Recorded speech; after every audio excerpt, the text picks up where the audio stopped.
through it. So, um, yeah, anytime you have any questions, you know, you can either put it in the chat or um, unmute yourself since it's just us. So we'll go ahead and get started. We'll record it for the others in case they would like it or would like the content, so we can just share it with everyone. So, and I now have my chat box and everything up, so hopefully we don't have any tech issues this time. But just before we get started, we just want to say, like, these are just some of our recommendations. We know that different employers have different priorities. So we just really want to share the resources that we have just from like our experience, and just share them with you so you can use them how you see fit and just do whatever works for you.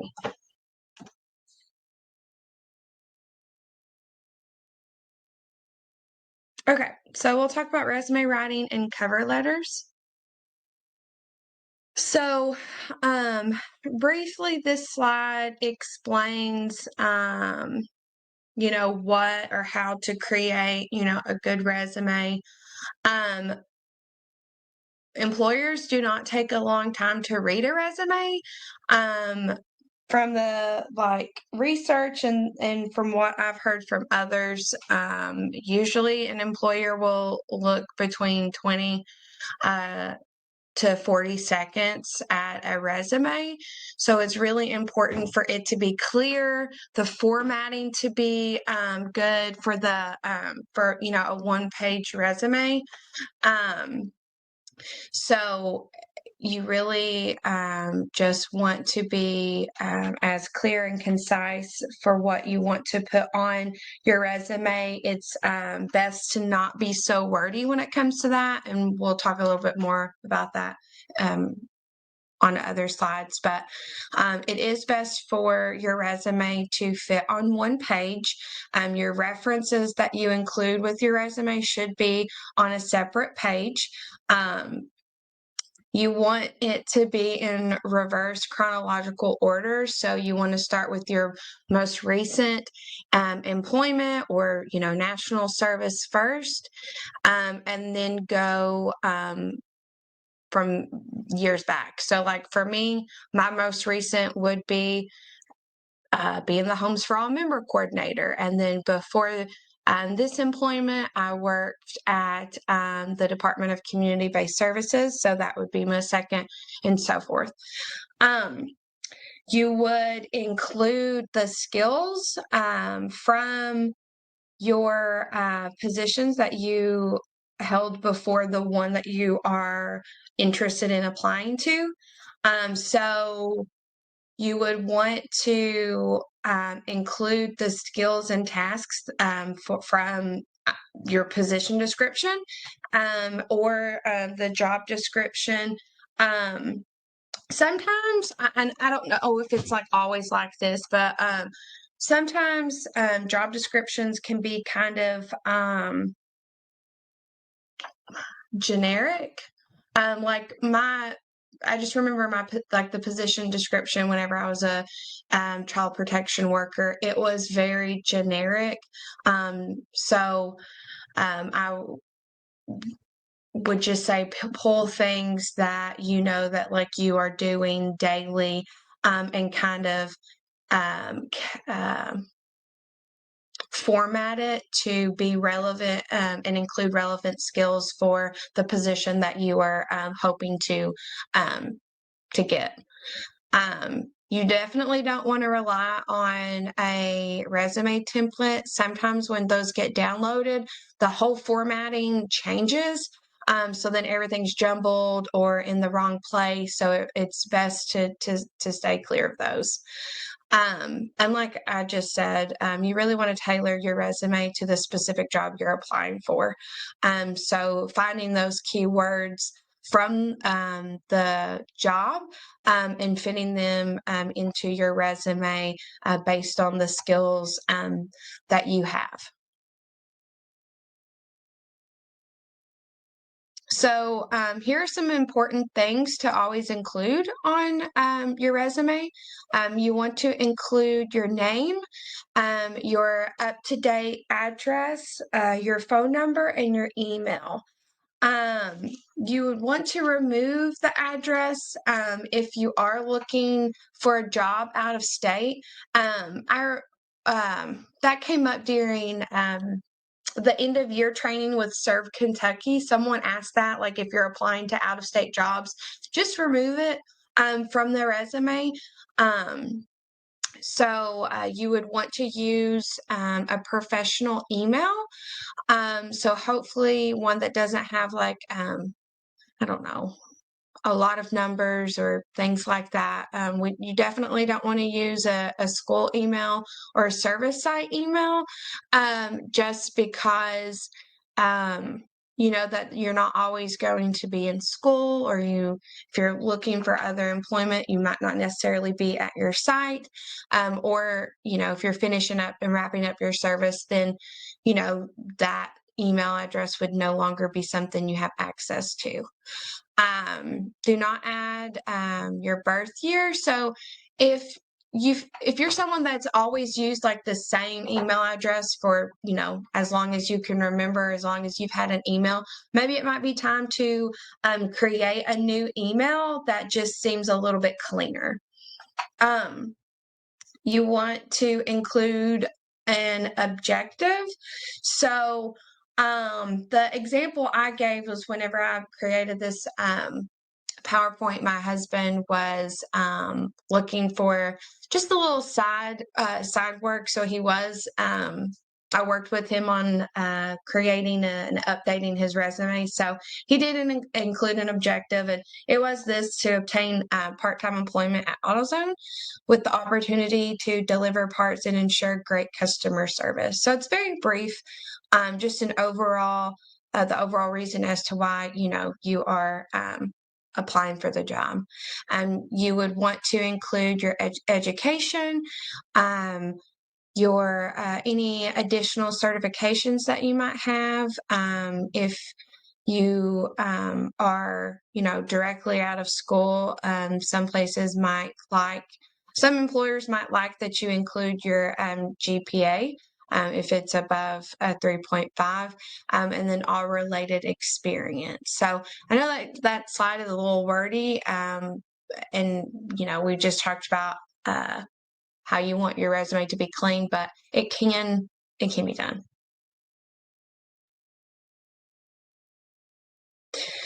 When it comes to including your AmeriCorps service, so this is, you know, um, a lot of times when people are wrapping up either their year or years of AmeriCorps service and they're moving on to other employment opportunities, they do ask us, you know, how do I include all of the experience and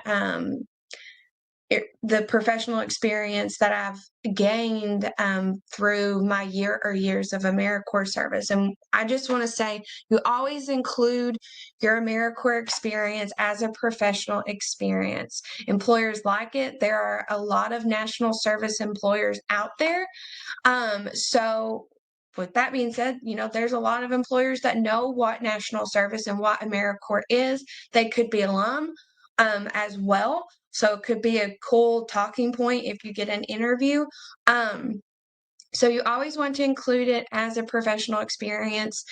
Don't put it as a volunteer experience because AmeriCorps, you've gained so much new knowledge, and employers do like it. If you are still in your current term of service, you would add your expected completion date, so July 31st instead of to present. You would want to include the trainings that you've received through your year, any workshops, any conferences or awards. that you've gained during your time with AmeriCorps.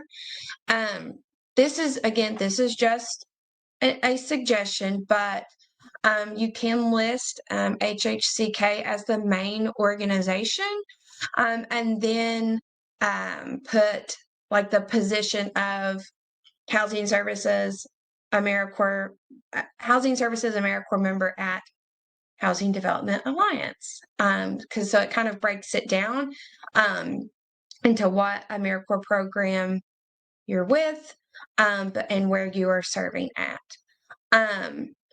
You can include the performance measure data as like a metric. So if you know that you've recruited 100 volunteers and maybe you are applying for a volunteer manager position, that would be a really great thing to add and include on your resume. Or if you've managed 500 hours of volunteer service, again, that is very relevant to the position that I was just mentioning. If you are looking at continuing into case management as an employment opportunity, you would put, you've provided case management to 30 clients. Or if you're looking more into construction or something, you could put that you've built 10 homes. More towards the Vista project side of AmeriCorps, it would be really great to include that you've secured, $15,000 in grant funding. You are always more than welcome to reach out to Caitlin and I for support, put us as references, or if you've created your resume and you want us to take a look at it, we're happy to do that and provide any feedback that we have for you. Okay, so skill sets. So there are different types of skill sets, and so that's kind of what this is going over is a hard skill set is your ability to do a specific job. It is usually more like technical skills or something that you've learned in school or through trainings or other like certification programs. So if you're able to operate equipment or machinery, that would be considered like a hard skill. A soft skill is something that can be applied to the job, or um or like people skills. So you're good at critical thinking and problem solving, or you have strong communication and time management skills. Those are considered soft skills. And then lastly, transferable skills, and that's what can be used to the position from your past experience for the job that you're looking to secure. Especially if it's in a different field of work, you would want to put those transferable skills because it does show how or it does show what you know and what you already have and how it can be related to that specific job. So those are just some different skill sets and kind of how those break down. Yeah.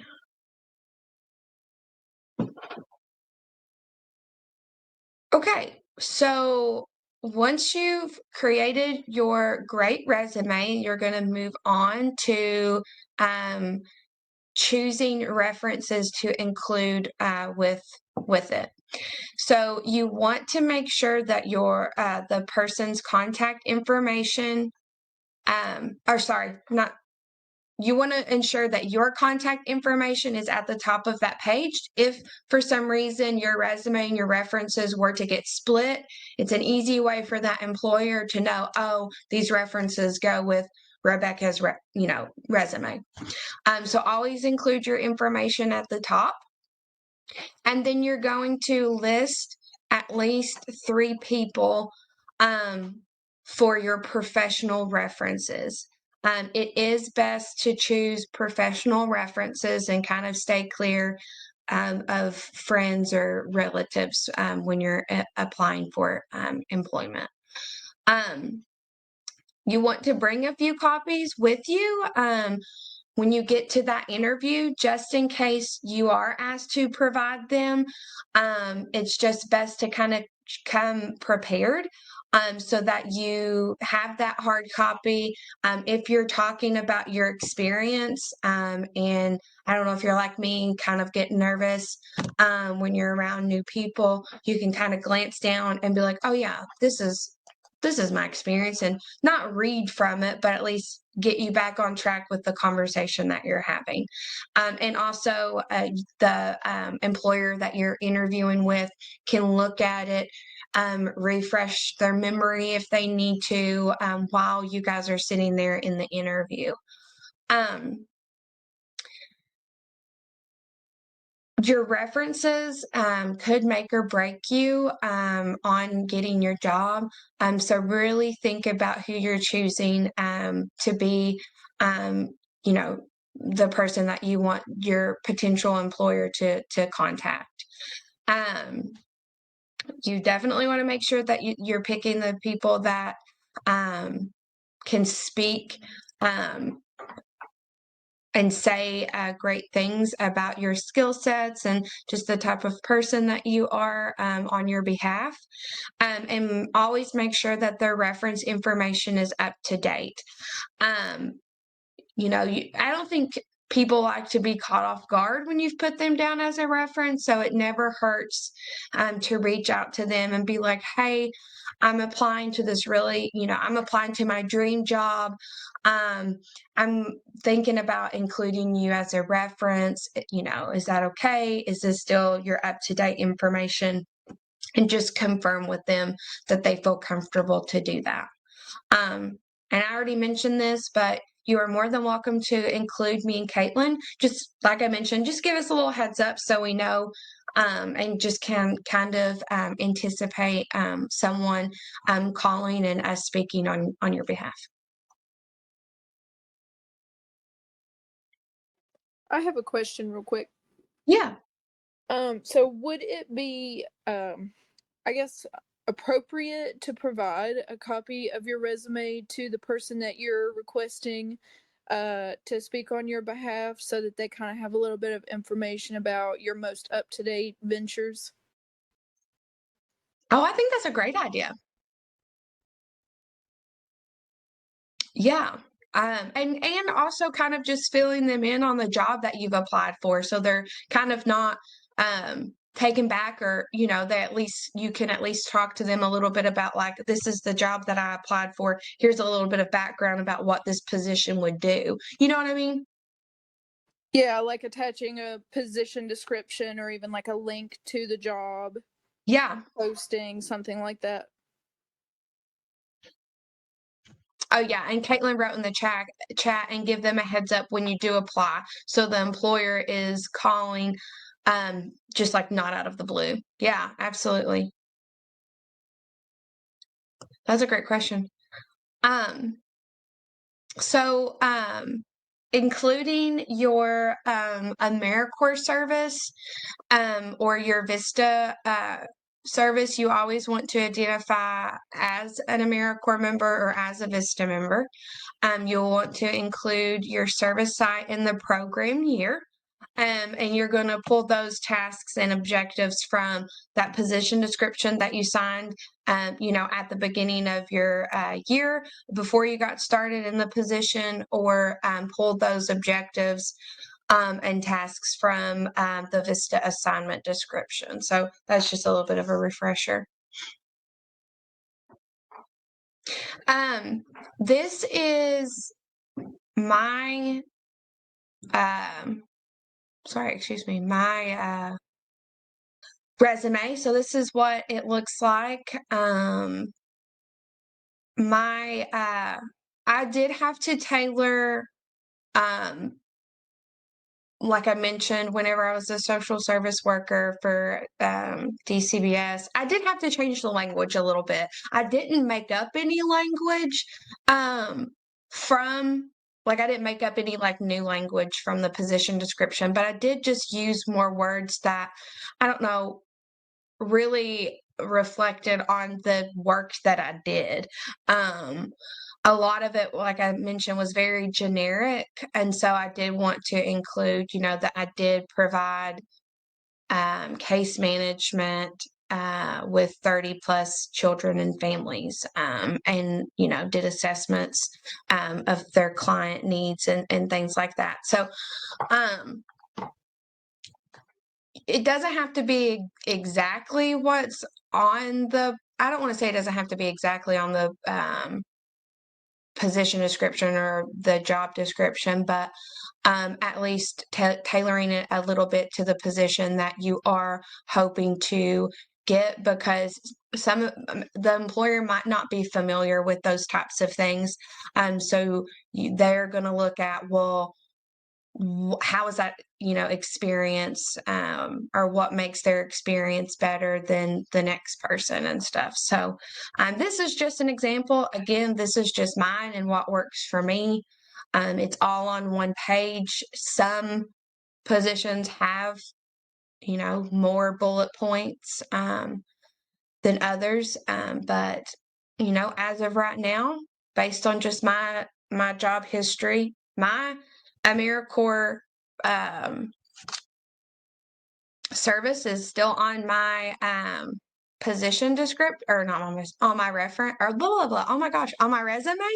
And I feel like the language was a little bit different then, but if I were to ever apply to a new job, I would definitely update. Um, I would change that to the Homes for All AmeriCorps member. I don't know why it says. I don't know why I put team member. And I should change that before showing that. But yeah, I would put Homes for All AmeriCorps member, and then the service site. And then I included my education. So again, that's just an example.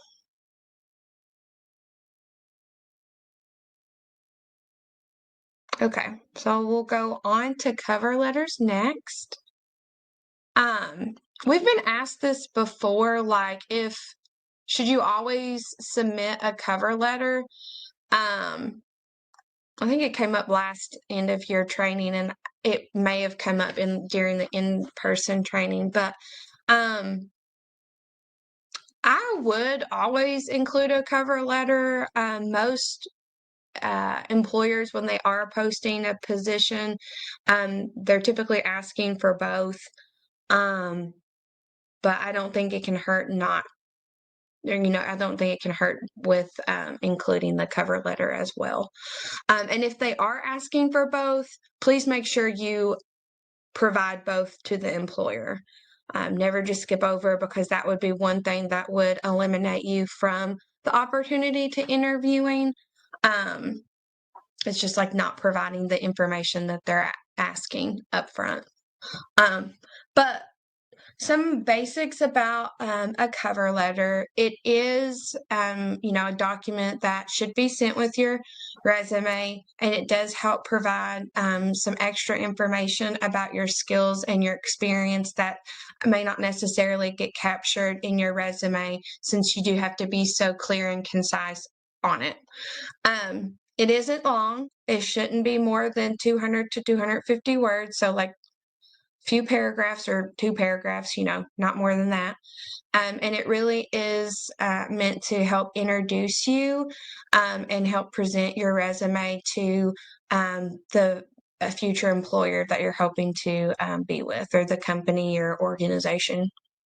Um, it can help you get that interview for the job that you're interested in. And like I mentioned, it does help increase the chance of you getting the job. So if they are asking for both the cover letter and your resume and references, please make sure you're submitting all of those.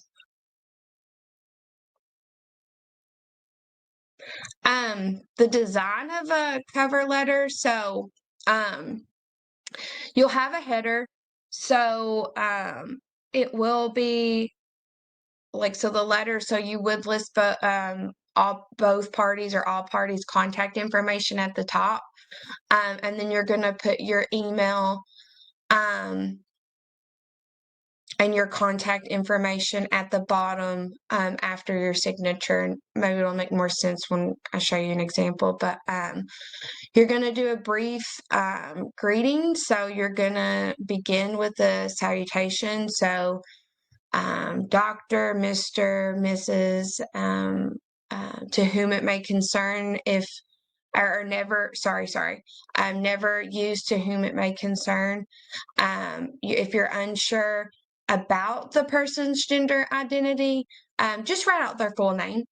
It's very likely that when you're looking at a job listing or you're applying to a position, it's going to have the name of the person that's, accepting applications. So just write out their full name.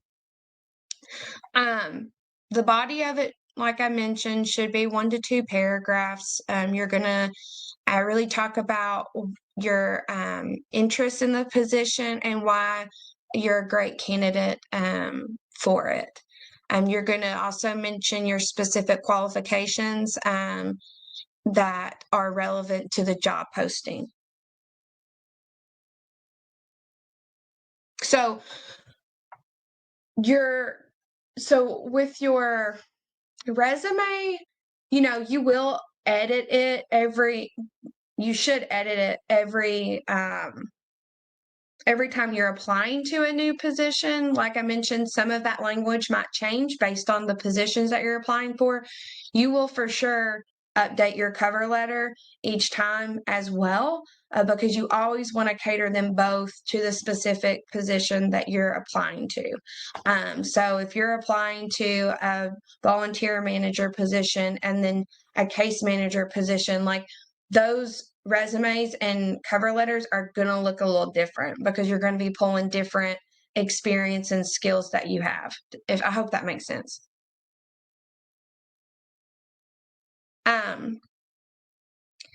Just to build on the design of it too, with your relevant experience, you are going to pull like specific examples and try not to restate your resume. And then in the closing paragraph, you will again restate your skills, confirm your interest in interviewing, and you're going to thank the employer for their consideration. Then lastly, you're going to have your signature, use something that's complimentary. So best, yours sincerely, thank you, and hopefully a handwritten signature followed by your typed name. And then you can include your email with your contact information. So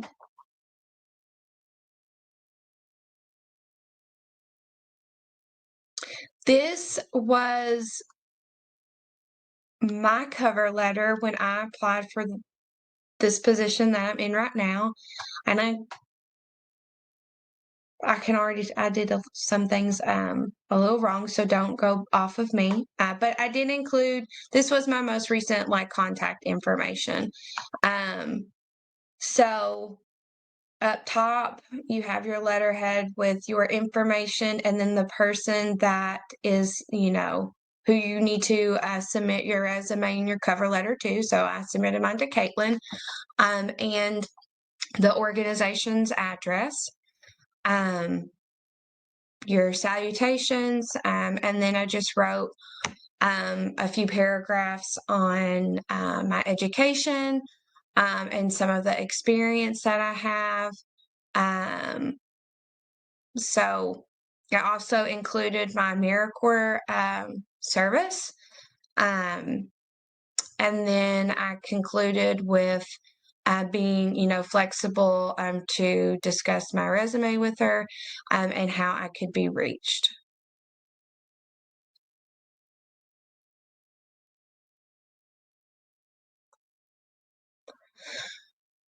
And then, so once you've kind of have your resume and everything, like,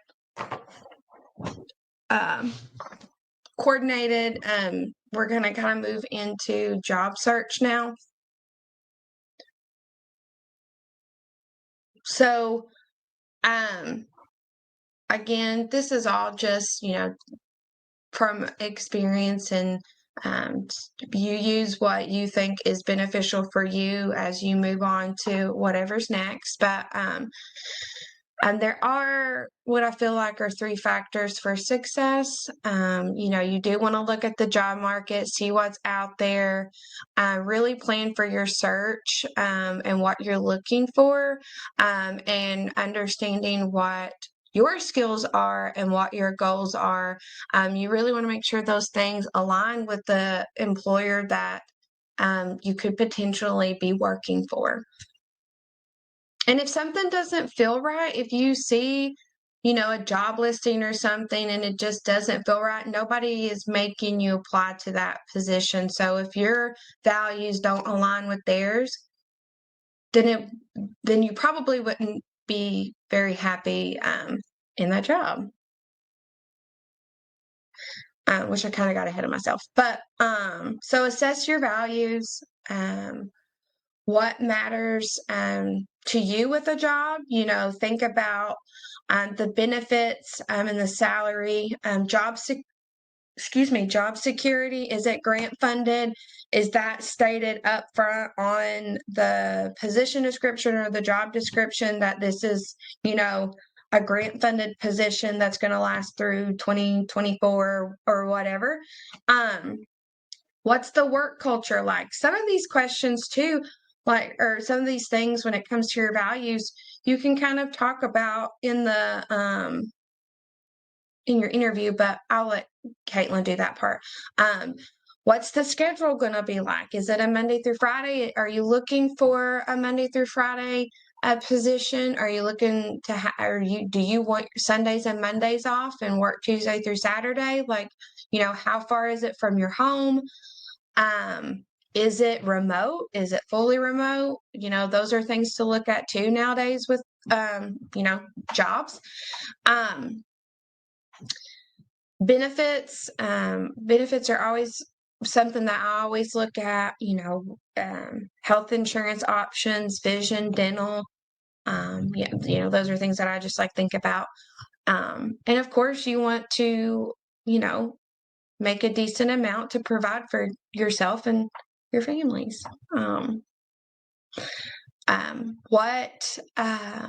What company values matter? Do a little bit of research. If you see a job listing or something that really catches your eye, do some research on the company or the organization. See what their mission is. What's that work-life balance? Is there employee appreciation? Are those some things that you can kind of see from their website, or just, I don't know, maybe some reviews, Yelp reviews, things like that? I don't know. Do a little digging. And then, of course, it's all about finding the good fit for both parties. So, like I mentioned, if something doesn't feel right when you're doing this, or you see something that doesn't align with your values, you don't have to apply for the job. Um, and then assessing your interests. So, um, making sure that your interests closely relate to your values, and are connected to your skills. Think about what you like to do, what activities you like, the people that you like to spend time with, and how you like to spend your time. And then list what you like to do. So sometimes even asking people that you either, your friends or, families or other mentors that you're with, just asking them about what they see in yourself, and kind of put that to use, and kind of writing it down and reflecting on that.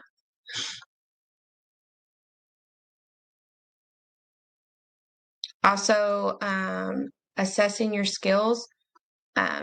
This is something good to. I don't do well talking about like myself and what I'm good at. But sometimes it's if you're, thinking about these things and reevaluating what you want to do and looking for a job, ask someone that you're close with, what's something that I do well?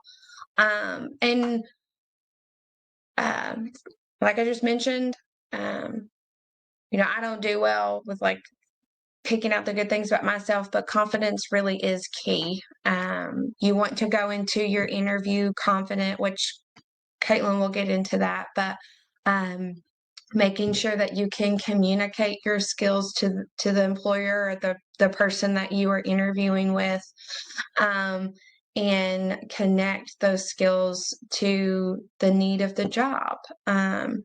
You can, when this is kind of in the interviewing stage, but you can refer to your actual experiences that can help demonstrate those skills that maybe the employer is looking for in a person.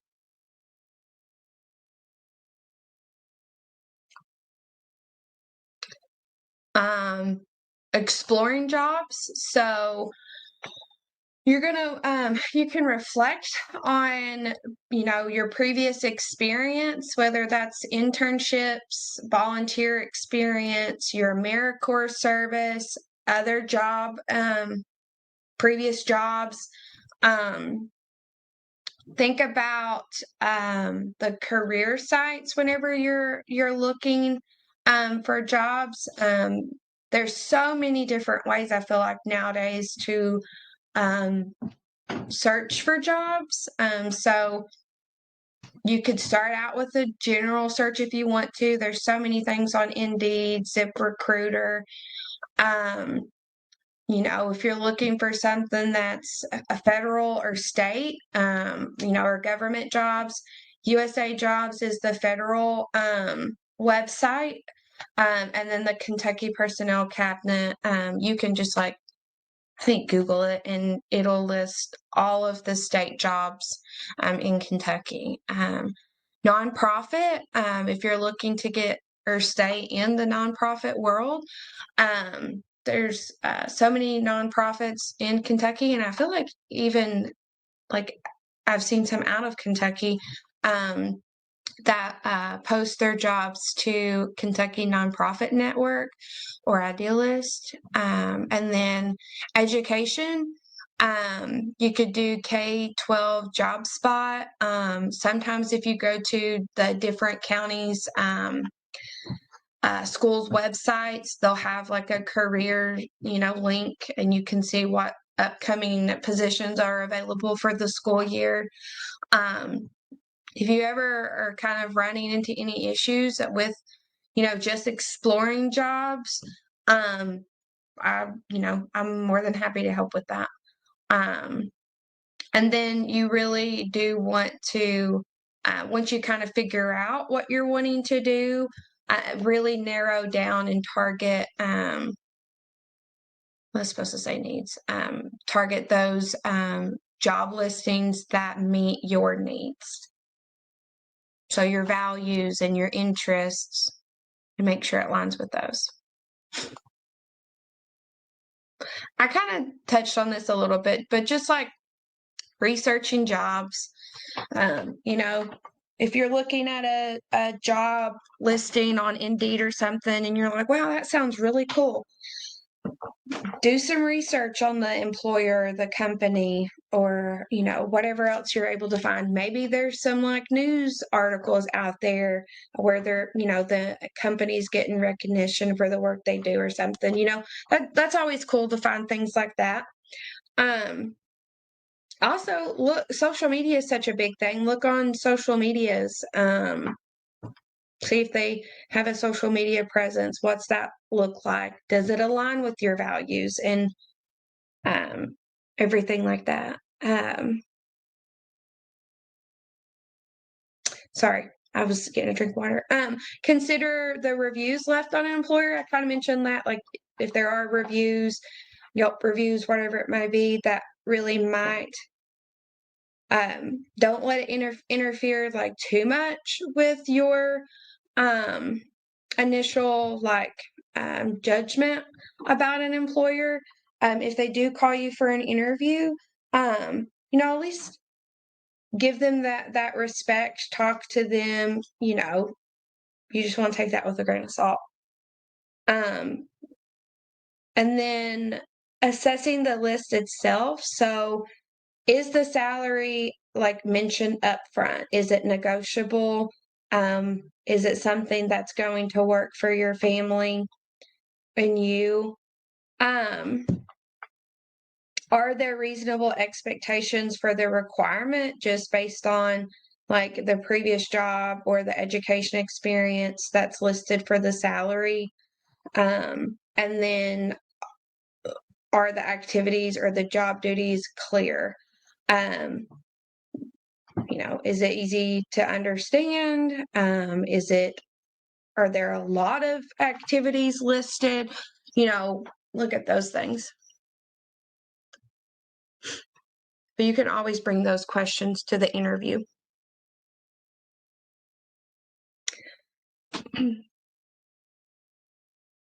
So these are just suggestions on if you want to kind of enhance your job search. You can always kind of create a little network or a group and, ask your friends or others that you're close with what they would recommend for you. It's always cool to hear what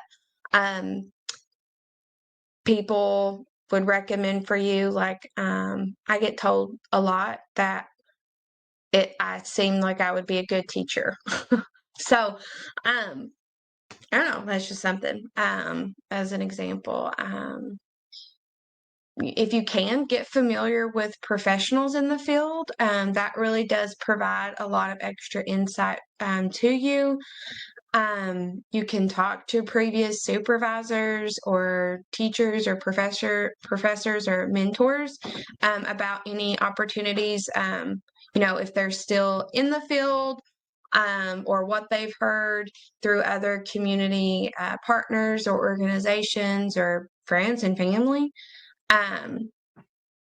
If there are any professional meetings that you can attend, that could be a good way to kind of branch out what you're looking for. And then also just volunteering at community events. I volunteered at Hope Swings when I was in school, and that's how I found out about the AmeriCorps opportunity. So, volunteering is a great way to find out new things. Or joining a religious group or other club or, something happening in your communities.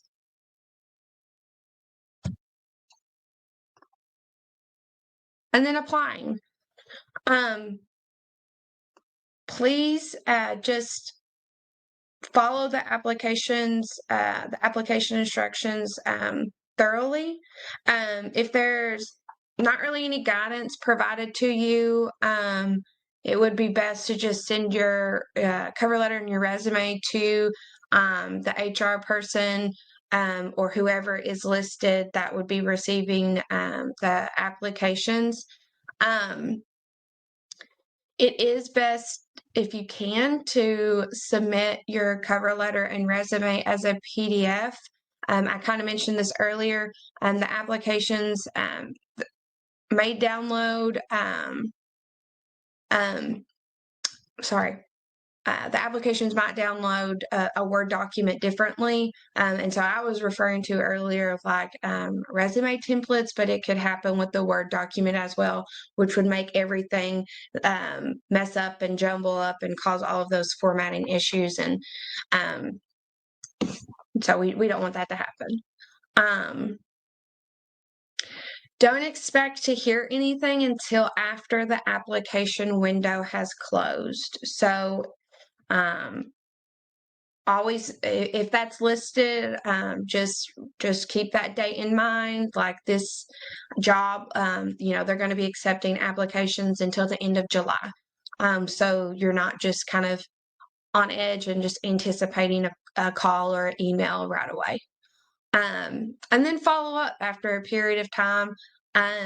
once that application window has closed, to just show that you are still interested in the position, and just kind of following up on where like scheduling interviews is at.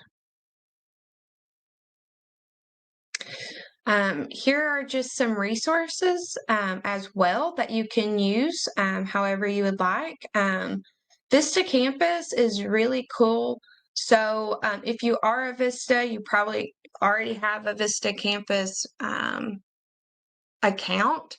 But these are free recorded webinars, and so there was a cool one on there about just like considering career options.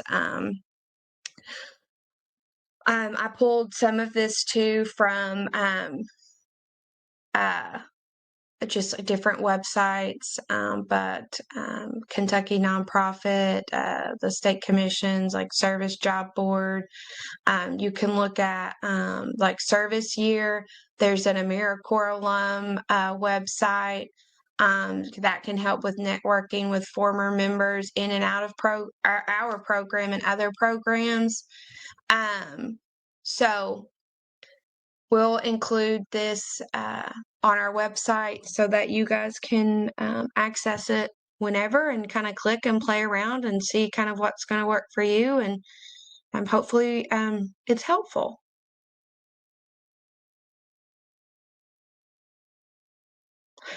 Okay, I'm going to mute myself and I'm going to hand it over to Caitlin.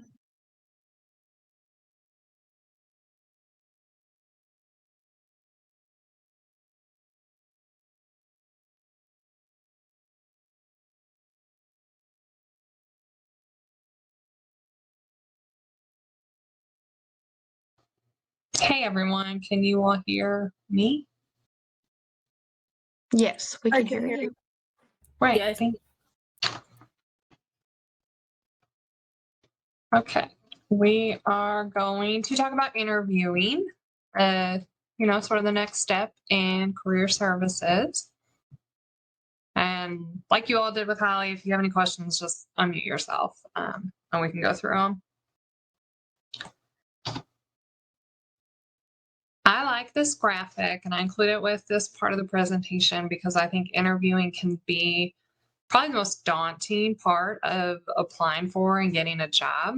At least it is for me and has been for me my whole life. And so I like this graphic because I am stepping outside of my comfort zone when I interview. But oftentimes it leads to really great things.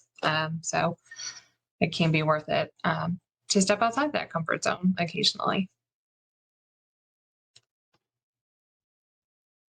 Okay, Holly talked about this, confidence. So I know confidence is a challenge for, I would say, everyone at different capacities, but particularly when we're looking for jobs. And I think a lot of it comes from just faking it or building it up or figuring out how to demonstrate confidence, whether you have it or not. But we can establish our confidence by knowing what we bring to the table. Everyone has worth and inherent dignity, and you have skills and you have things that you can bring to a job that would benefit them. So just taking some time to write that out, maybe having a little mantra, telling ourselves till we believe it. Identifying those strengths, you could use your resume as a guide to do that. Take feedback that you've received from previous supervisors or any evaluations that you've had and taking that language and writing a list of those positive attributes that you have. I do think it's important to acknowledge our weaknesses or areas that we have to improve, especially when we're talking to employers. I don't know how common that question still is. It's not really something that we ask here at HHCK, but your prospective employer might. And so we use our weaknesses to share a positive spin on it. So some people may struggle with time management, but sharing how you're working on that and what you do to mitigate, that weakness or area for improvement. Conducting mock interviews, that can be really helpful for people. I know, some universities offer that as part of their, career services department, so that can be beneficial. Some jobs, I wouldn't say maybe a lot of them, but occasionally some will provide you with materials that they want you to read beforehand. So make sure you do that before you enter an interview so you are prepared and you can know what you're talking about when you're having a conversation about the materials. And then engaging in genuine conversations. So we know for people that interviewing can be very scary, but keeping in mind that you're interviewing them as much as they are you. We know that everyone is human. We all have, our flaws or whatever, but just being genuine and, trying to, I don't know, come across as, relatable, that you don't have to be like so polished and perfect 100% of the time. You do want to put your best self forward, of course.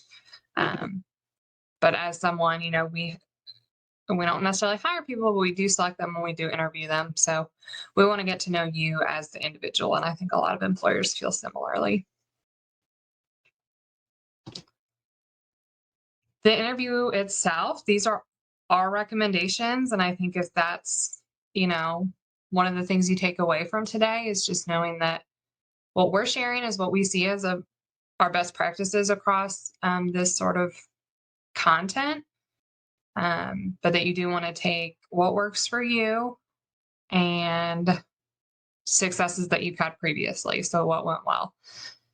But what we would say when you are interviewing, if you're interviewing in person, which we'll go into more specifics about in-person versus virtual interviewing, but standard tips before you enter the room or enter the office, please make sure your phone is turned off. Double check your outfit and appearance. Those are some things that, employers, sometimes do place a lot of value on. Hair, sorted, in place, your shirt tucked in or whatever it might be. Body language does, speak volumes to certain people. So making sure you're shaking the hand of the interviewers if that's something that they are initiating, making eye contact and sitting upright and looking alert. Once again, we want to be authentic and genuine. So we want to speak honestly and respectfully. We do want to include that positive attitude and enthusiasm because, theoretically you're applying for the job because you want it. So you want to sound like that's true for you. Don't hesitate to ask for clarifications if you're not sure what they're asking with the question. And even when you get to the question part of the interview, that's another time that you can ask for clarifications on maybe when it comes to the specifics of the job. And you do want to provide detailed, in-depth answers. Most of the questions are going to require like a long form response, not necessarily just a yes or no. So if it's one of those questions that they want, more expanded on, make sure you do that you don't just, say a couple words.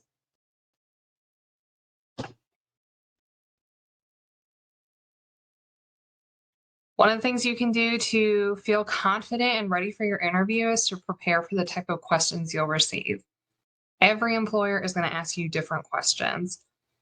Even, within an organization, the questions we ask of AmeriCorps members are very different than what we would ask of even AmeriCorps staff or other staff here at HHCK. They're going to tailor it to the position. Know that there's no single right answer. So we're not looking for, exact specific wording. It's, more about how you're answering and how you're approaching the question versus like the exact content that you're giving. You do want to give details and examples when applicable. You want to be very specific. And details help illustrate your points and make answers more vivid and memorable so you stand out compared to other applicants. You also want to respond directly and concisely. Even though, I did say we're talking about those long form questions where you're going to share a lot more, you do still want to be pretty concise with your responses.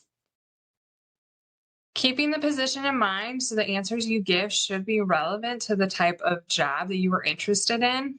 And if you took the time to tailor your resume or cover letter to the job itself, you're probably already prepared for those types of answers. Some employers do ask questions purely out of curiosity. So if you have one of the types of questions, there's not necessarily like an ulterior motive. Some are just to maybe help you relax or laugh or whatever. So one of the questions I include in my interviews when looking for people here, I talk about a Brita pitcher, because for many years we had someone that worked here who never filled up the Brita pitcher when they emptied it after pouring out the water. And so I would always ask, if you poured the last part of the water out of the Brita pitcher, what would you do next? And people always kind of looked at me a little weird, or they would giggle or be a little unsure, but it was just sort of to ease the moment. And once again, above all, be honest. There's that whole tell the truth, whole truth, nothing but the truth. So maybe just, now I'm going to mess this up. The whole truth, nothing but the truth.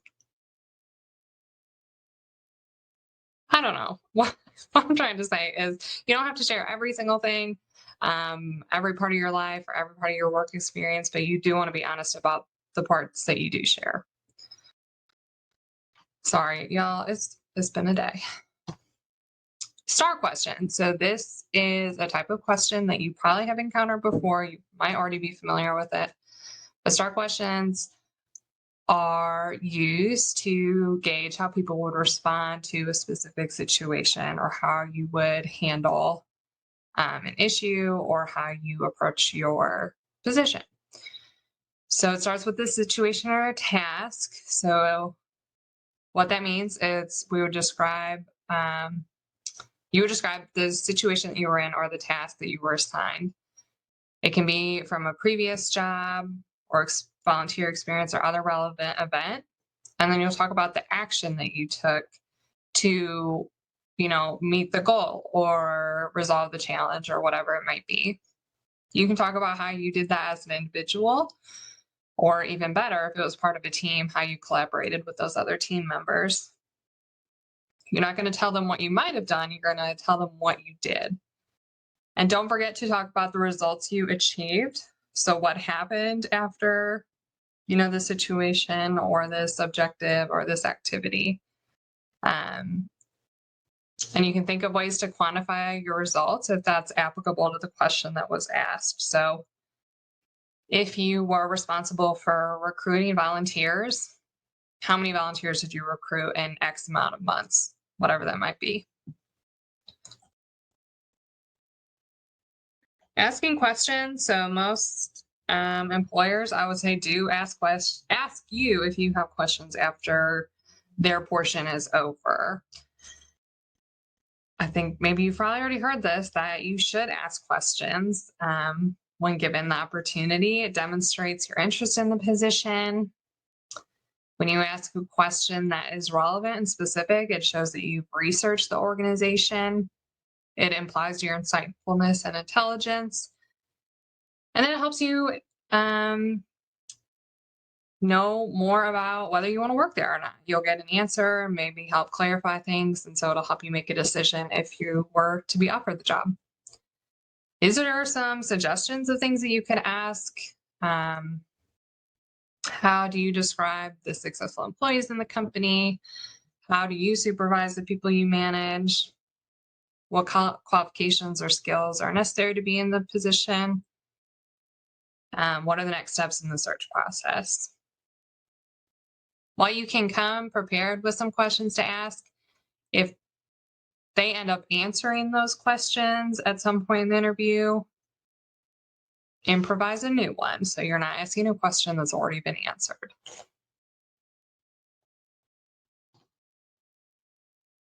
As the interview is wrapping up, make sure you know what the next steps are. If they're going to contact you in a week, 10 days, 2 weeks, whatever that might be, make sure to thank them for their time and take some time to reflect on the interview afterwards. So decide what to work on for the next interview if you don't think it was, the strongest interview you could have done.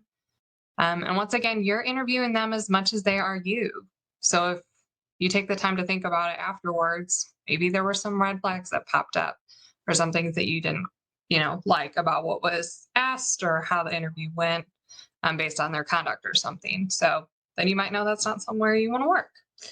If it is, though, please consider writing a brief thank you note. It can even just be an email to say, hey, thanks for the opportunity again to meet with you. If you need any more information, I'm happy to share. Something like that. It can just, continue to demonstrate your interest. And if they did give you a deadline of when you should expect to hear from them, you're welcome to follow up after that deadline has passed. Some things that we would recommend not doing. Again, it's going to matter to the people that are interviewing you. And I know that's not fair, that it could just depend on who you end up talking to and that every employer could be different. But these are just, maybe some best practices overall. You don't want to show up late for the interview unless, something happened. Our executive director, before she interviewed here, someone rear-ended her. So she was late to her interview, but she did call the people ahead of time to let them know. Make sure you're dressing for success. So maybe not, an outfit you would wear to the club or, the beach or anything like that. You want to make sure it fits the job description. Try and limit your fidgeting. I know some people talk with their hands. That can be distracting for interviewers. Chewing gum is always, a no-no. Make sure you keep that, positive body language, upright body language. Again, when we get nervous or sometimes we're unsure of what we want to say, we can start, rambling or going all over the place. So try and limit, that from happening. Don't speak negatively about your current employer. Even if your current employer is the worst place ever, your prospective employer might not know that. They might not know your organization. So they're probably thinking, or are you going to say that's about us if we hire you and then you look for a new job and you talk about how terrible we are? And I know that sucks because sometimes your employer might really suck themselves, but just try and limit or really not talk negatively about them at all. Of course, we do want to be answering questions, so come prepared for that. Don't, fail to review the position description in its entirety. Don't lie on a resume or a cover letter or in your answers. I always think of the episode of Friends where Joey says that he can speak another language, I think it is, and then they hire him for an acting job and he doesn't know how to do that. So make sure we're just being honest about what our skills are and our experiences and things like that.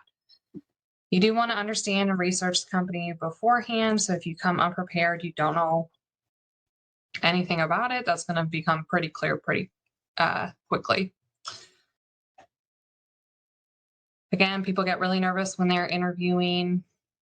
Try to refrain from talking about how nervous you are, even though we do know you're human and that happens. Just try and take pauses if you have any nerves that are coming up or, figuring out some tools that work for you to, sort of mask that nervousness. Once again, everyone has so many skills and strengths. So that's why we take the time to establish those. So not only we believe them ourselves, but we can reference them when we're interviewing, because that's never something you want to draw attention to. Even if you don't have much experience in the field you're applying for, there are many transferable skills. So that's what you're going to want to talk about. Your resume might give them the information that they need, but if they ask you a question, please just go ahead and answer that rather than saying, hey, it's on my resume, look there. Some employers, may not be comfortable with, swearing or language like that. So make sure to use standard language that is appropriate by most standards. Don't spend a lot of your time asking about the benefits of the job or the salary. You want to focus on the job itself.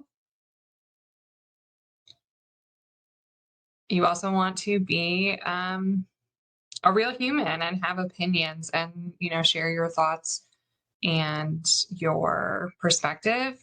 You don't have to be this neutral individual that doesn't have an opinion on anything. Probably not a great idea to ask, how did I do after the interview is over? Or only focusing on how the job would benefit you, like what you would get out of it. Because again, you're trying to pitch yourself as the best fit for the job if it's something you're wanting. So you want to share how that you would fit their needs, not just how they would fulfill yours. Oh. Okay, in-person interviewing. For a long time, with COVID, people were doing a lot of virtual interviewing, but I think places have started to go back to interviewing, even though COVID's still very real. But before you go to your in-person interview, make sure you know where the office is, how to get there, what is the parking situation. So here at HHCK, it's parallel parking in a downtown city. It's a small city, but it is still a city. And some people might not be able to parallel park. There might not be a space, so they might show up thinking they are on time, but then there's nowhere to park, so they've got to find it. So make sure you know how to get there and how long it's going to take you. Double check the time that you're supposed to be there to interview and the interviewer's full name and correct pronunciation if you're able to get that beforehand. You can do a test drive, making sure that you know how to get there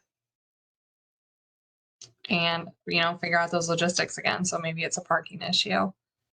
Dress for success, again, you want to do, or you do want to wear stuff that's appropriate for the job that you're applying for. Doesn't hurt to bring materials, including extra copies of your resume. I always print out the resume of the applicant I'm interviewing, but it does show initiative and you're coming prepared and resourceful. And this is the time to bring your reference list. Because most places probably aren't going to ask for references until after you interview. So you can bring that with them, or they may request you to send it over email. And if you are not on time, what are you? You are late. So you want to plan to arrive 10 to 15 minutes early. I would not arrive any earlier than that, though. And try not to arrive later than that. I do think 10 minutes is about the sweet spot.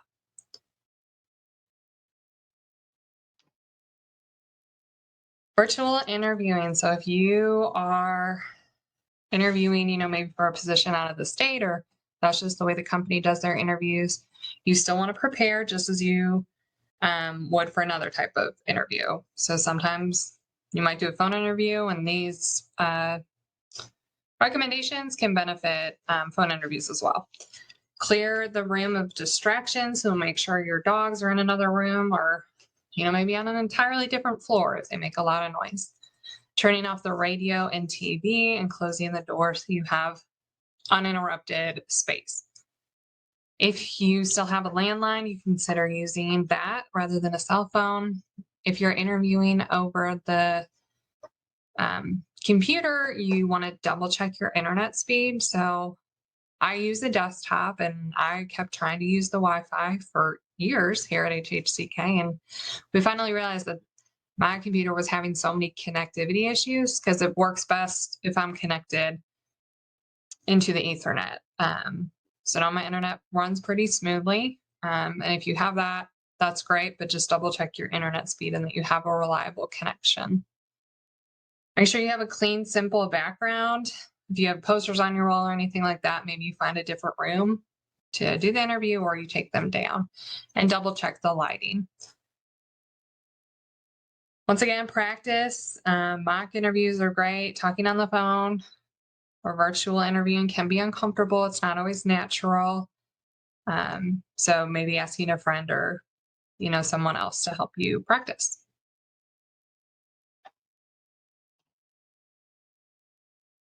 Other just general recommendations, if you're interviewing virtually or over the phone, keep your resume in clear view. So it is nice if you're interviewing this way because you can reference that, if you put it up so you can see it and still be looking at the camera.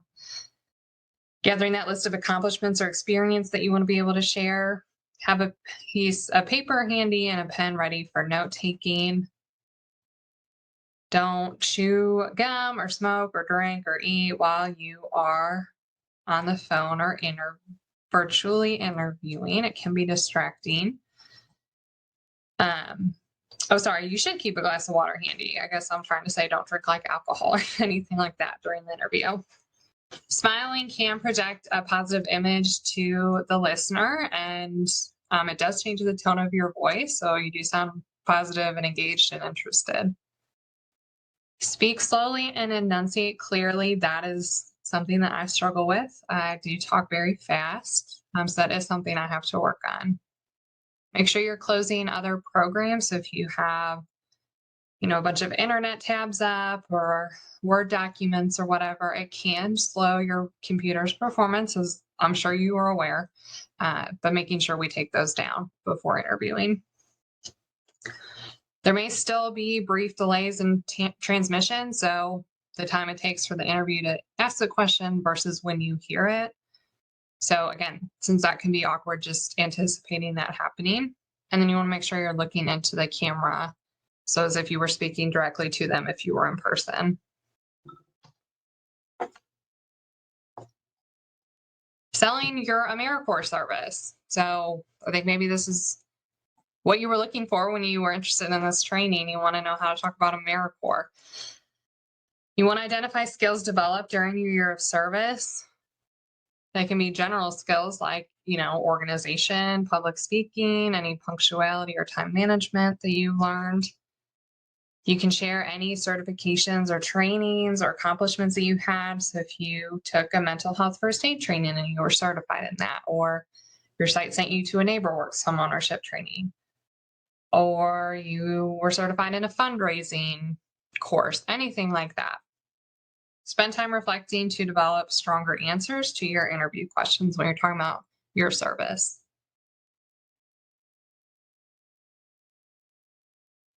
If you're interviewing for a position that's sort of outside the scope of the housing world or the type of field that your service site is in, there can be specific language that is used only in the housing world that other people might not understand if you're interviewing outside of the field. So for example, housing focused case management.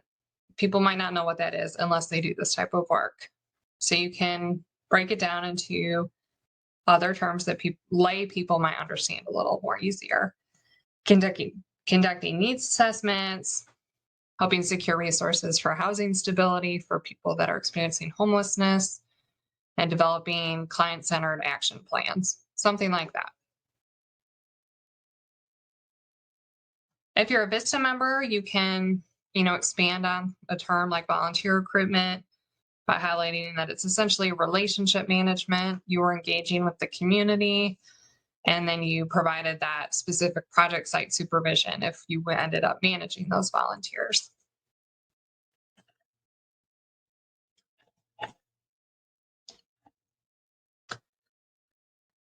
So there are many different career tracks for after you finish with AmeriCorps. Maybe you're interested in going to law school or becoming a doctor or anything like that. But I think typically most of our members are interested in a field in a public service, and maybe they're interested in working for the government or continuing in the housing world. So this is some of what our members have gone on to do. VISTAs are eligible for 1 year for a non-compete eligibility status, where they don't have to compete with the general public for government jobs. So it can sort of help them leap ahead in that application process. People can go on to be elected officials, local or state government. We do have the Serve Kentucky State Commission that oversees all the AmeriCorps Direct Service programs. Many alum of AmeriCorps are on that commission or work for the commission now. There's several jobs within the Cabinet for Health and Family Services. We do have a lot of members that go on to be social workers or counselors. And in the housing world, there are, a few nonprofits we could recommend, one of them being HHCK. Kentucky Housing Corporation is a huge name in housing in this state. There are other community-based nonprofits where you could provide, direct service. There are management positions, executive directors. There's administrative positions like development or community engagement. And then, of course, there might be an opening with your service site that you could check out.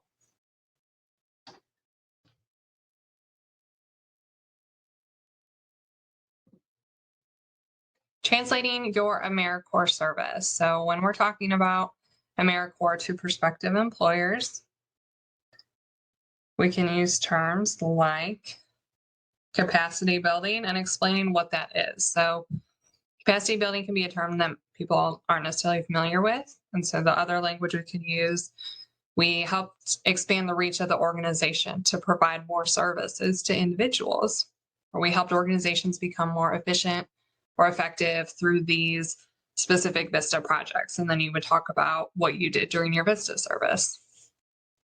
Our direct service members can use, phrasing like I worked hands-on with individuals, helped them apply for housing assistance, help them apply for a 502 loan through USDA's Rural Development Program. Another phrase you can use is I provided immediate assistance to help people. I want to make sure we're using active voice and strong verbs. So, a sample might be I was responsible for helping recruit volunteers and train them. A stronger wording, so that we're using, data points and quantified numbers. I recruited and trained 100 volunteers to provide job development services for 50 veterans experiencing homelessness. All right, if you received a job offer, you get to that point and yay, that is very exciting. You do want to thank the employer for the offer. You want to make sure you fully listen or read through the opportunity, what that includes, what the job is, making sure it still aligns with what you're wanting to do and the benefits that have been offered. If you need time to think about it, request, 24 to 48 hours to consider. And this point is when you can start to think about whether you want to negotiate any aspects. So maybe you need a specific start date, you want X number of vacation days, or there's a salary that you were hoping they would offer, but they maybe didn't. And we'll talk about negotiations in a couple slides. You can consider asking for non-monetary benefits. So maybe you want a hybrid schedule that you work from home 3 days a week and you're in the office 2 days a week. Or maybe you want a flex schedule where you work 9 days and then you have the 10th day off, but you work 9 days in a longer capacity to make up for that 10th day off. Ultimately, you're going to want to prioritize the needs that you have and then evaluate whether the offer fits. So if you have a family, does this job, are you able to take your child to childcare? Are you able to pick them up in time? If that's, how your family does things.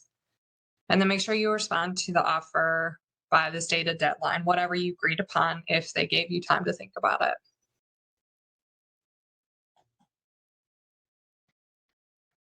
Negotiations wasn't a couple slides, it's this slide. But to prepare for negotiations, make sure you research similar positions and understand what is typically offered or paid currently for that type of work. It can vary, from location to location. So what a case manager makes in Louisville and Jefferson County might be different. It probably will be different than what they make in, Rowan County or something like that. Glassdoor is a website you can check out to see if a position is on there and what the typical range is. You don't want to come into a negotiation asking for, $20,000 over what the standard rate is. You want to organize your thoughts ahead of the discussion. So make sure to share why you would, why you should, receive this increased salary or these additional benefits or whatever it is that you're trying to negotiate. Sell yourself. Explain why you deserve that. If you're looking for a specific salary, don't offer a range. Pick the number at the top. and say why that's what you need. And this is a tip I've seen that I don't know how true it is, but it says asking for a specific number. So instead of asking for 42,000, ask for $42,375 because it can maybe make it look like you've really done your research. During the negotiation, make sure that you focus on your future and not the past. So if they try to ask you about what you've made previously, just refer to the work that you've done and the accomplishments that you've had. Don't give them the number. You do not have to share that information with them. There can be a lot of gender discrimination and, racism that goes into salary and benefit. So you got to advocate for yourself with some companies. At the same time, if you have a company that's trying to undersell you just because you might be a woman or a person of color, they don't align with your values. You don't want to work for them. And then you want to prioritize and rank order your requests. So if it's like a hard no on salary, maybe you pitch that extra vacation time. If you have a hard time negotiating for yourself, think about someone else. Maybe that's your motivation, that it's not just about you, it's about you and your family. Once again, just focusing on your performance and your achievements and selling yourself. Which sounds a little weird, but I think you probably get what I'm trying to say. Here's a couple examples of what you could use to sort of build what you would want to negotiate with. The Muse is I love this website. If you haven't seen it before, it's a great professional resource. It goes through all sorts of different career services, similar to what we've already talked about today, and then other professional experiences as well. So yeah, here, I'm not going to read it word for word. I'm going to let you all read it. But just understanding that negotiating is a process with some back and forth. So I don't expect that they're going to immediately agree with your negotiation or your proposal, that they might send a negotiation back to you and then you have to, counter negotiate. Once again, there are biases included when it comes to race and gender identity. And that is very unfortunate. And hopefully you are able to find an employer that aligns with your values and does what they can to eliminate their internal biases like that.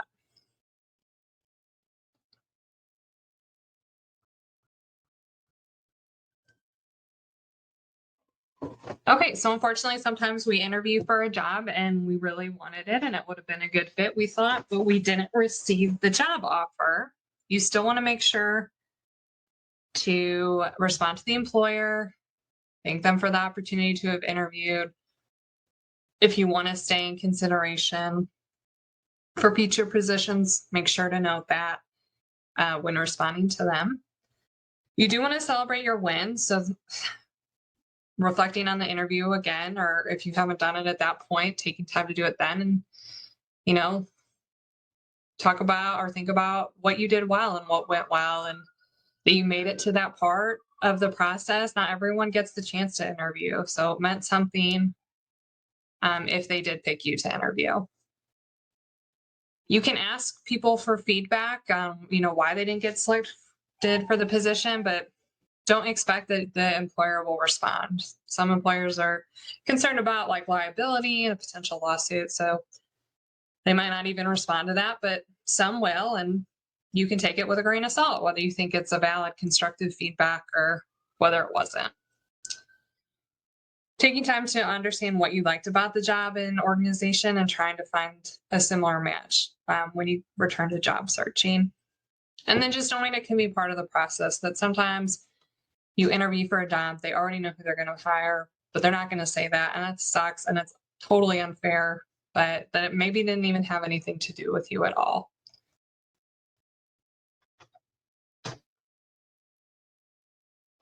Okay, we're going to talk about what happens after you're hired.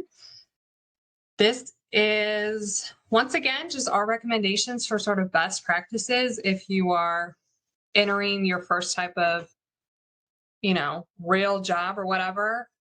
we know your AmeriCorps experience is valuable. It's professional experience. You do work very hard.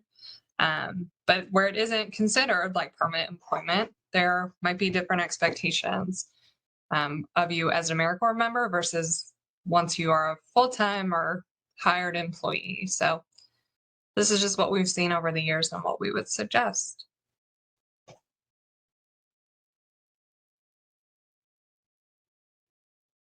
All right, every organization or company has its own culture and office dynamics. So what you're going to find in terms of an office culture in a nonprofit is going to look very different than a government institution or corporate or education. Office culture does include many different categories or components. It's about leadership, what leadership looks like, values, what the organization believes in. Do their values align with yours? What their beliefs are when it comes to work-life balance or how they treat their employees, and then their attitudes towards things as well. So office culture, even, I mean, it can look different once you even get into the organization that, you know, that you interviewed and it felt different than what it ended up actually being. But understanding that office culture can be complex and made up of very different things.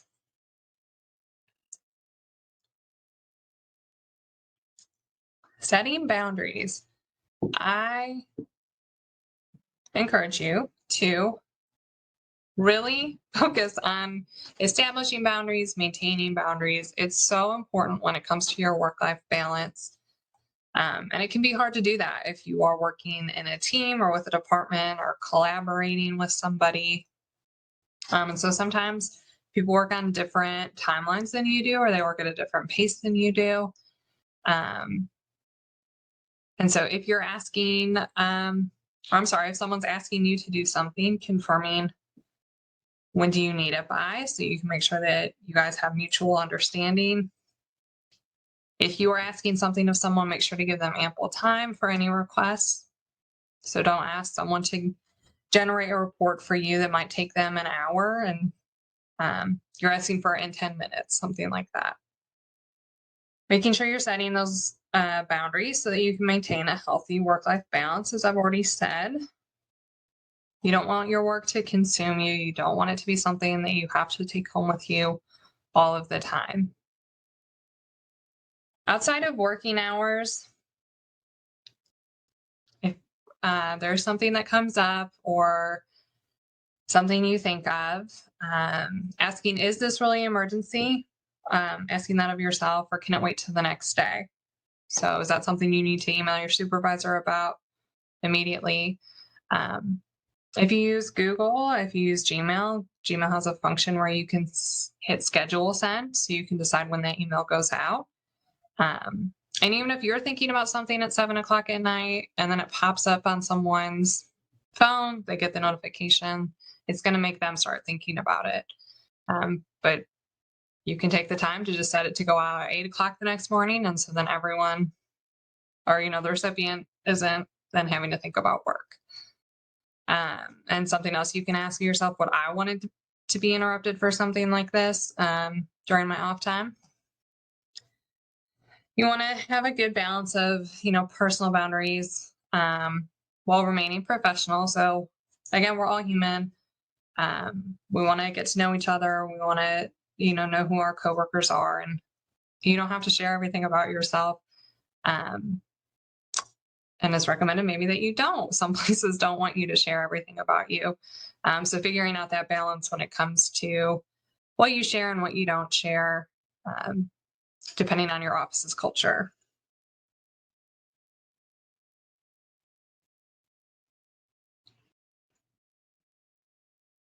All right, using email. You can take these with a grain of salt if you want, because at this point in the presentation, it's mostly about things that have been my pet peeves, but I do think they are pretty applicable to any position that you're going to be in. When using an email, especially if it's to someone that you're sending outside of your office, you want to err on the side of caution and keep it professional. The longer you're in a position, reasonably, your email communication can get less formal over time, but you still do want to maintain some sense of professionalism within it. Thinking about the greeting or the salutation. So we start a lot of our emails hi there. You know, it is a little informal, but we think it, you know, isn't so official that, you know, it seems so serious and so businesslike. But if it's someone external or someone you've not engaged with before, maybe starting with a dear so and so. That's a pretty good objective, neutral salutation. Using a descriptive subject line. Please do not send an email without a subject line. You got to include something in there. However, make sure to limit the words, maybe no more than 10. Don't put the entire subject of your or body of your email in the subject line. That's too much too. If it is, you know, something that you need to be a little more official with, not using text message language. Sometimes you might be, you know, doing some inter office emailing and, you know, it is a little more informal and you're comfortable with each other and text message can come into play and that's fine. But if you're emailing someone external or someone more official at your organization, keeping it, you know, full wording. So, you know, not BRB, be right back or something like that. I don't know that people use BRB. I'm dating myself, but it's fine. Consider how your message will sound when it's read by others. I think women can, or, you know, people who identify as women can really spend too much time focusing on how their email sounds. They want to make sure it sounds, you know, firm but kind. And do you come across as too aggressive? Or was that too passive? So, I mean, I suggest you do take that into consideration when composing your email, but more often than not, your tone is probably just fine. If it's something that you're frustrated about and you're trying to respond to it, taking a few moments, maybe even taking overnight to think about your response and how you want to sound or come across, because once it's put into wording, it's there forever. So just being cautious about that. Checking the length of the email. If you end up doing multiple paragraphs, maybe you can just do a phone call or pare it down so it's the more concise email. Double checking spelling, punctuation, and grammar. I guess this is really the bullet point that I care the most about. Formatting is also really important. If you take the time to make sure that your spelling and punctuation and grammar is correct, it just comes across cleaner, and it does come across though you care and that you're intentional, and that the people that need to respond to you can give you that courtesy back. So responding within 24 to 48 hours. Sometimes I miss email, and everyone, we all make mistakes. But if, you know, trying to shoot for that goal on a regular basis, responding within 24 to 48 hours. And if you don't hear from someone within that time frame, it doesn't hurt to send a follow-up email. And I mean that for us as well. If you send us something and you haven't heard back from us, usually within 24 hours, it doesn't hurt to check in again, but at least giving someone 24 hours, time to respond. You want to make sure to double check any attachments. So if you say you attach something, make sure it's actually attached to the email. Google will sometimes catch if you said you attach something and nothing's on there, but it doesn't always catch it depending on the language you use. And making sure you're sending the email to the right person. When I was an AmeriCorps member, I sent the member coordinator had sent me an email and I was frustrated by the response, and I accidentally replied back to the member coordinator instead of forwarding it to my site supervisor like I meant it to. And while the member coordinator was very gracious about my response, it did teach me to double check who I'm sending it to.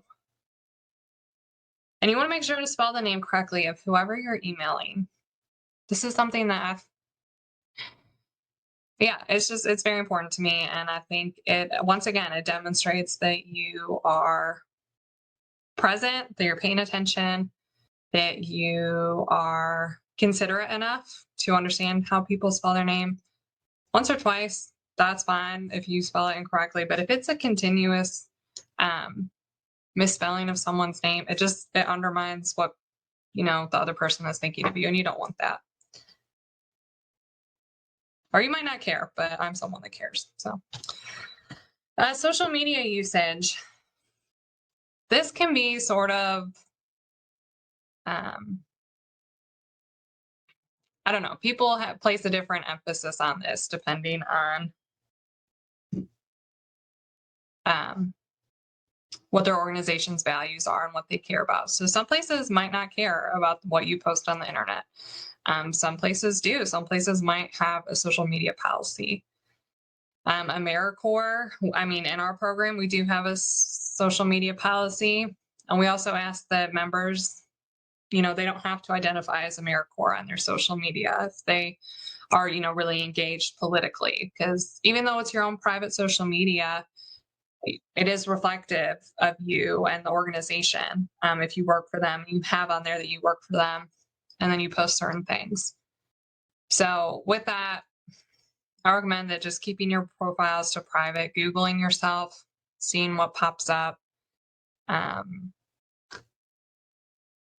And yeah, so again, taking that all with a grain of salt. Networking. So LinkedIn is a website that you're probably already familiar with, but that is the most common website used for networking and establishing relationships and, forging new ones.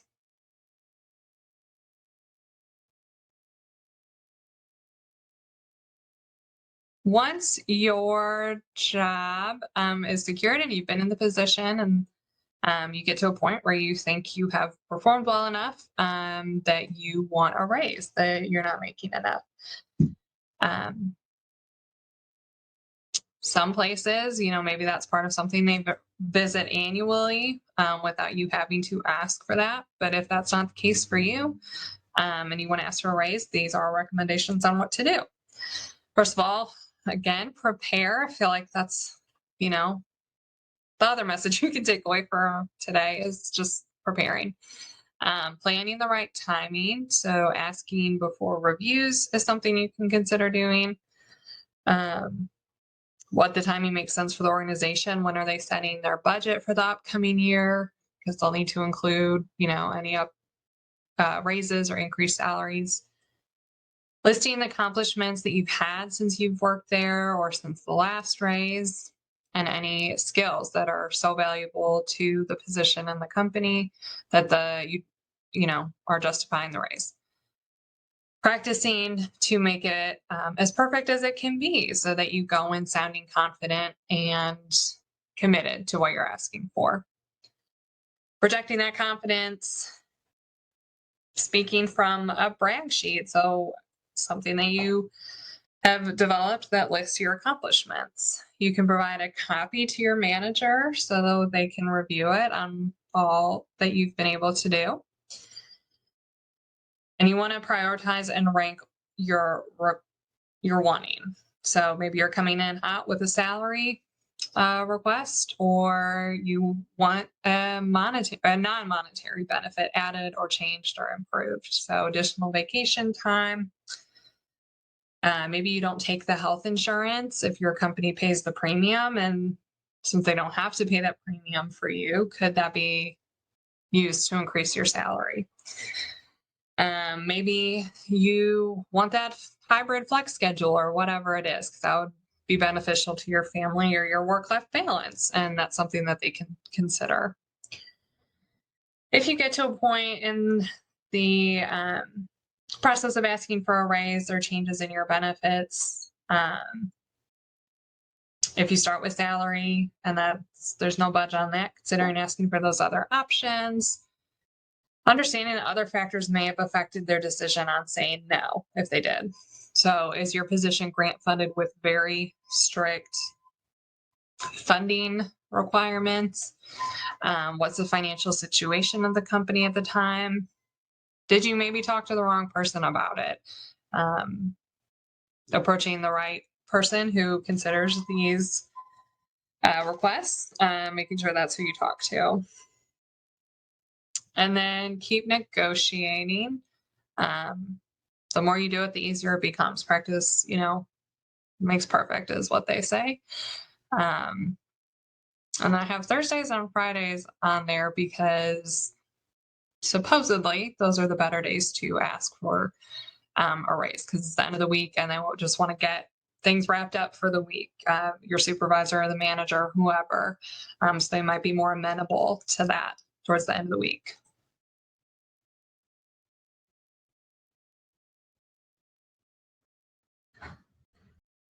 All right, just other recommendations for success in the workplace. If you're not early, you're late. Some places might not care about that, and other places do. But I just think in general, it's if you can be a person that's on time or early, that's good to do. Being someone that takes initiative, I think is a very important skill to have or develop. And when I'm talking about taking initiative, I mean someone that maybe offers to take a project on or something like that. But I'm also talking about people that try and find the answer on their own or figure out a solution on their own before asking someone for help. If you've taken the time to do those things and you still don't know, yeah, absolutely ask someone for help, for sure. But if it's something like you don't know what the policy is for so-and-so or whatever the case is, looking through the employee handbook first to see if the answer is there. I'm not saying anything like specific that has happened or anything like that. I'm just trying to demonstrate examples of things you can do to take initiative. Taking the time to learn tips and tricks on how to use Office projects or products. So Google Suite has so many helpful tools. I talked about their schedule send. They also have like suggested wording as you're typing based off of like your history of how you've typed and the words that you've used. The Google Calendar has lots of tools as well. So figuring out how to make the most of the products that you use every day. Adobe Acrobat's another one, all the Microsoft Office products. And you can learn how to do those things just by playing around, or there are YouTube videos out there. There's also some websites that, provide free online, short little courses or classes. Making sure to meet deadlines, particularly if you're working within a team. If you have to get part A done before someone can get part B done, being respectful of that deadline and making sure you meet it. And if you can't meet it or you think you might not be able to, just communicating that to your fellow team members. Establishing, a calendar or to-do list or whatever works for you. Sometimes, it changes for me. Sometimes I use a whiteboard and I write everything down. Sometimes I use a notebook. Sometimes I use a calendar. It just depends. But it does help me no matter what format I use to know what tasks I need to do soon, what's coming up, in a couple of weeks, and what's, maybe further down the road. Following policies and procedures set by the organization. Checking in regularly with your supervisor. And don't be afraid to ask questions. I know earlier I was really emphasizing taking initiative, and while I do think that's important, questions are just as important as well. So if you're ever unclear on what your supervisor is wanting or what the objective is or anything like that, asking questions is great. Learning the names of your coworkers. If you're in an office of 5 people, it's pretty easy to learn people's names. But if you end up joining a company or a nonprofit with 50 plus people, it does mean a lot when you take the time to know the people that share your company. Even if it's people you don't think you'll ever interact with, I think it makes you stand out and it makes you seem like a team player and someone that is a good collaborator. So, and then cleaning it up after yourself in shared spaces. Just understanding that a common room is not your office. Your office can look like what it looks like, but if you eat lunch, making sure you've wiped crumbs away or throwing your trash out or stuff like that. And then if you see that the trash is full, then you don't have a cleaning service at your company or organization taking that trash out, turning lights off, things like that. And you might be like, why are you even talking about this? But I just want you to be successful in your field and whatever you do next. And you will be. We're excited to see what you guys do next. I know Rebecca's coming back with us for another year. But maybe keep these in the back of your mind as you continue on to whatever's happening for you. So, all right. Does anybody have any questions?